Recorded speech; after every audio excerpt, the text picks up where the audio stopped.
Olá, pessoal. Vamos para mais uma aula aqui no nosso canal Vera Historiadora. E o tema da nossa aula de hoje é período neolítico.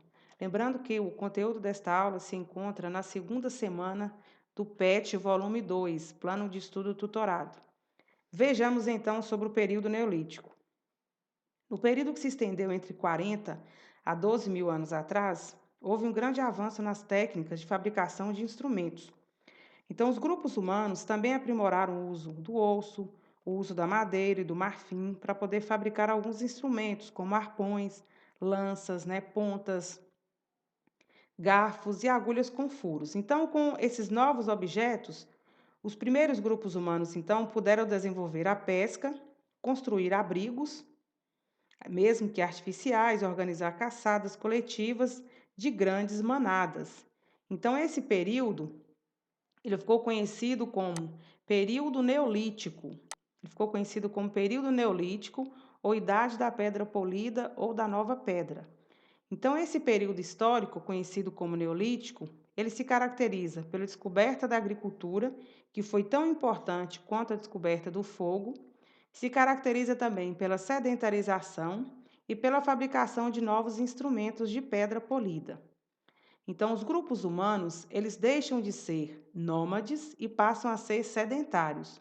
Nômades aqui, como vocês já viram na aula passada, é quando eles não tinham moradia fixa, ou seja, de tempos em tempos eles mudavam.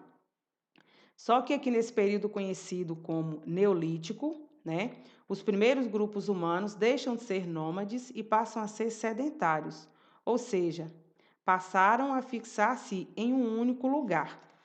Vejamos então como que vai dar esse processo em que eles deixam de ser nômades e passam a ser sedentários. Há aproximadamente 12 mil anos, chegou ao fim o período glacial no planeta. O que é o período glacial? É aquele em que o clima era mais frio e grandes extensões de terra estavam cobertas por gelo. Vai acontecer então o aquecimento global e aí há o derretimento das geleiras. Então o nível do mar sobe e a vegetação se transforma. As paisagens então do planeta, elas vão mudar radicalmente. Então na região que conhecemos por Oriente Médio, que é essa região aqui, por exemplo, as espécies vegetais que serviam para a alimentação dos animais vão dar lugar a outras espécies. Então assim os animais que aqui viviam se viram obrigados a migrar para o norte, por exemplo, em busca de alimento. Então, a caça nessa região torna-se mais difícil e rara para os grupos humanos. Falando um pouquinho aqui dessa região, então o cultivo das primeiras espécies de plantas ocorreu no Extremo Oriente e no Crescente Fértil. Essa região aqui, Crescente Fértil, se estendia desde as margens do rio Nilo, até as margens dos rios Tigre e Eufrates, onde atualmente se localiza o Iraque. Então, nessa região aqui vai estar surgindo novas espécies de vegetais, que passaram a dominar aqui, como por exemplo a cevada, o trigo, as lentilhas e ervilhas passam a ser abundantes aqui nessa região e disponíveis por grande parte do ano. Então, de acordo com essa nova realidade, vai ser possível, para os primeiros grupos humanos obterem alimentos sem ter que se deslocar de tempos em tempos, e muitos deles vão se fixar então em um determinado local, tornando-se assim sedentários. Então, o início da agricultura, ela vai ocorrer em muitas outras regiões do planeta, mas não ao mesmo tempo. Então, a esse processo, gente, a gente dá o nome de revolução agrícola, ou revolução neolítica. Surgem então novas habitações, surgem novos vilarejos, Então, nessa revolução agrícola, acontece a domesticação das plantas e também da agricultura, como vocês podem ver aqui, domesticação das plantas e da agricultura. Então, acredita-se que a domesticação das plantas e também da agricultura tenha sido uma invenção da mulher. Isso porque geralmente eram as mulheres que eram responsáveis pela coleta de raízes e frutos. Então, elas puderam observar que as sementes das plantas, uma vez que eram enterradas no solo, davam origem a novas plantas. Então, começaram assim a cultivar a terra para obter produtos para a sua subsistência. Então, a prática da agricultura, ela vai exigir um grande esforço humano, com certeza, que a prática da agricultura ela vai mudar a vida dos grupos humanos, vai exigir o esforço para poder planejar a época do plantio e da colheita, para organizar a comunidade, para poder realizar o trabalho e providenciar também os instrumentos necessários, por exemplo, para a derrubada da mata, para o cultivo dos campos. Então, foram todas essas mudanças que deram o nome, então, de Revolução Agrícola no Neolítico. Então, como vocês estão vendo aqui, a prática da agricultura exigiu esforço humano, exigiu uma organização das comunidades, exigiu os instrumentos para o cultivo, e nós demos o nome de Revolução Agrícola no Neolítico. Todo esse processo, né, vai gerar transformações das relações humanas nas comunidades humanas com a natureza. É isso? Então vejam, durante milênios, né, o Homo sapiens explorou a natureza por meio da caça, por meio da pesca, por meio da coleta, e naquela época essas atividades não exigiam grandes alterações do meio ambiente. Só que com a revolução agrícola veio a transformação das comunidades humanas com a natureza.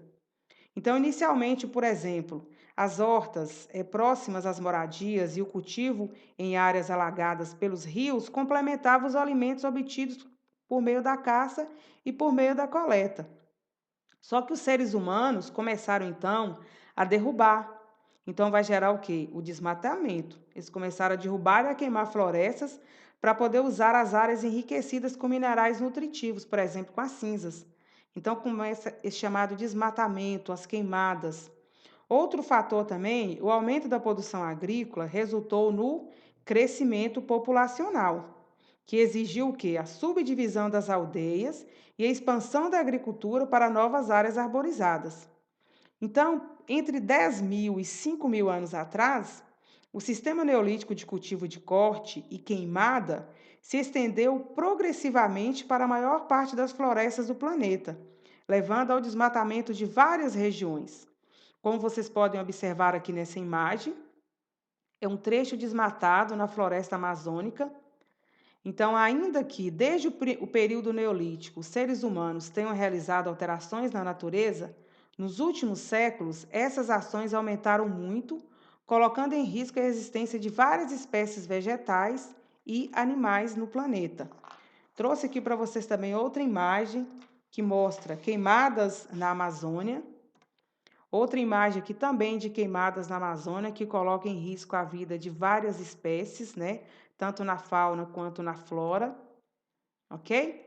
Então é isso, pessoal. Em se tratando de transformação nas relações das comunidades humanas com a natureza, a gente vai ver um progressivo desmatamento juntamente com o crescimento populacional.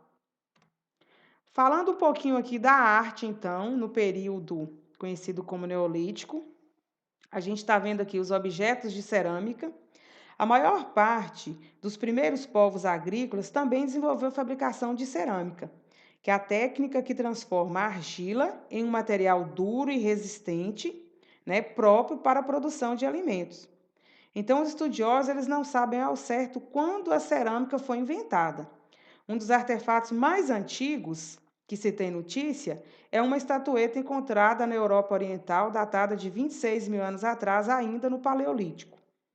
Então, com a produção de panelas de cerâmica, o ser humano ele pôde cozinhar a carne que obtinha por meio da caça, e tornando essa carne assim mais nutritiva, né, e mais macia. Com esses potes de cerâmica, os povos do Paleolítico, do Neolítico, puderam armazenar os alimentos, né, como os grãos, os líquidos, e conservar por mais tempo esses alimentos. Então, se tratando da arte, nós temos aqui os objetos de cerâmica. E voltando, falando um pouquinho da arte na nossa região, então, falando da cultura, nós temos aí artesanato em barro do Jequitinhonha. No pet de vocês, aí na página 64, está falando um pouco sobre a arte aí no Jequitinhonha. Eu gostaria que vocês dessem ali da página 64 do PET. Eu trouxe aqui algumas imagens, né, que mostram sobre esse patrimônio material no Vale do Jequitinhonha. São peças belíssimas em cerâmica, como vocês podem observar aqui nas imagens, tá? Bom, falando aqui então da atividade, nós temos a atividade da página 65, aí do PET de vocês, semana 2. Vocês vão estar lendo direitinho essa atividade na página 65, questão 1, 2 e 3, ok? E se acharem necessário, voltem para o início da aula, assista de novo. Lembrando também que esse conteúdo da semana 2 do PET de vocês se encontra também no livro didático a partir da página 39 até a página 43. Da página 39 até a página 43, vocês encontram sobre esse conteúdo, período neolítico, aí no livro de história de vocês. Bons estudos para vocês, concluam as atividades.